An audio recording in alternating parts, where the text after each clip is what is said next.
Corona virus के मामले लगातार देश भर में बढ़ रहे हैं। छत्तीसगढ़ में भी मामलों में तेजी के साथ बढ़ोतरी देखी जा रही है। छत्तीसगढ़ की राजधानी रायपुर को कंटेनमेंट जोन घोषित कर दिया गया है। कलेक्टर डॉक्टर एस भारतीदासन ने आदेश जारी कर जिले में 10 दिनों के लॉकडाउन की घोषणा की है। ये लॉकडाउन शुक्रवार यानी 9 अप्रैल शाम 6 बजे से शुरू होगा और 19 अप्रैल तक चलेगा। कोरोना के बढ़ते मामलों के बीच पूरे पंजाब में रात 9 बजे से सुबह 5 बजे तक नाइट कर्फ्यू लगा दिया गया है। इससे पहले 12 जिलों में 10 अप्रैल तक नाइट कर्फ्यू लगाया गया था। अब इसे पूरे प्रदेश पर लागू कर इसकी अवधि 30 अप्रैल तक बढ़ा दी गई है। संक्रमण की बढ़ती रफ्तार को देखते हुए सरकार ने ये फैसला लिया है। मुख्यमंत्री कैप्टन अमरिंदर सिंह ने राज्य में कोरोना की मौजूदा स्थिति की समीक्षा करते हुए सख्त कदम उठाने के निर्देश दिए हैं। कोरोना के कहर को देखते हुए दिल्ली समेत कई राज्यों ने अपने यहां lockdown, night curfew, weekend lockdown जैसे कड़े प्रतिबंध लगाए हैं। उत्तर प्रदेश में कोरोना वायरस के मामलों में हो रही लगातार वृद्धि को देखते हुए इलाहाबाद हाई कोर्ट ने राज्य सरकार से रात का कर्फ्यू लगाने पर विचार करने को कहा है।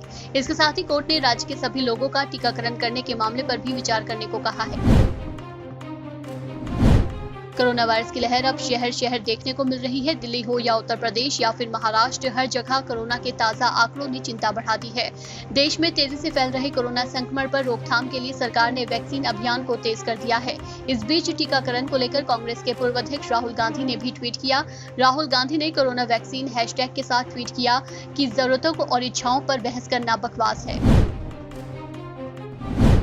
कोरोना वायरस की लहर इस बार पहले से भी ज्यादा खतरनाक है। इसकी गवाही हर रोज आ रहे आंकड़े भी दे रहे हैं, लेकिन डॉक्टर्स ने इसके पीछे कई अन्य कारण भी गिना दिए हैं। दिल्ली के लोकनायक अस्पताल के एमडी डॉक्टर सुरेश कुमार का कहना है कि इस बार बीमार होने वालों में सबसे ज्यादा संख्या युवाओं, बच्चों और गर्भवती महिलाओं की है। डॉक्टर सुरेश कुमार ने बताया कि नई लहर पहले से ज्यादा तेजी से फैल रही है।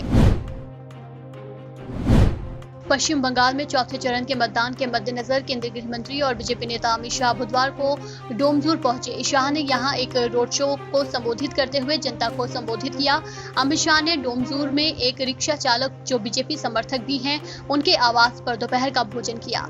इस मौके पर अमित शाह ने कहा कि 2 मई को जब मतगणना होगी तो पश्चिम बंगाल में 200 से ज्यादा सीटों के साथ बीजेपी की सरकार बनेगी। कोरोना संकट के बीच पीएम नरेंद्र मोदी के नेतृत्व में बुधवार को केंद्रीय मंत्रिमंडल की बैठक हुई। इस बैठक में हुई चर्चा को लेकर केंद्रीय मंत्री पीयूष गोयल और प्रकाश जावड़ेकर ने प्रेस कॉन्फ्रेंस कर जानकारी दी।